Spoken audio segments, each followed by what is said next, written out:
Hi everyone, this is Scott with The Art of Planning. Here's our logo if you can see it. Our mission with The Art of Planning is for everyone to enjoy planning every day because we think planning should be something that everyone does every day, like exercising, meditating. They don't have this thing crammed with bloatware. If you see other planners have boxes and prompts that you need to fill out, gratitude, habit trackers, all that.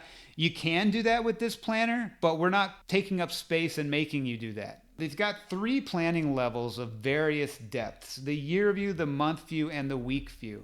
The year view is pretty straightforward. You've got your entire year here, and then you can add some additional projects and goals and notes as you see fit. But as I move on to the month view, I've got more room to be more specific, more detailed. I've got 12 of these month pages, and I can add in for each day, what do I need to do to reach those goals that I set out to do this year? I've got a little section at the end for highlights for each week. What was important this week? What will be important next week, etc. Another section for projects and goals and notes to just have at your face all month. That may not tie to a specific day, but you know you want to get it done.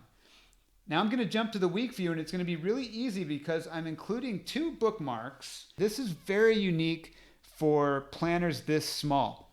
I've got what's called a vertical layout for my week view. Monday through Sunday, you can plan and schedule by half-hour increments all the way from 6 a.m. to 8 p.m. And for stuff that doesn't apply to a specific time of the day, you've got your to-do section and notes section here. And then for more detailed notes, maybe you had a meeting at 8 a.m. that you want to have some additional notes on. Each day has its own bullet notes section, and you can add additional context. You can doodle during meetings. You can do whatever you would normally do in a bullet journal. Schedule, bullet, schedule, bullet. And that's our planner. It's simple, it's minimalist, and it's exactly what you need to plan your year and be successful. Oh, I almost forgot. At the back, we've got this inner pocket so that you can store whatever you need to store. Business cards, free notes that maybe you bought a planner before and you're like, hey, I don't want to lose that page. Rip that page out, fold it up, put it in your new planner. At The Art of Planning, we want you to enjoy planning. Click on the Amazon link and happy planning.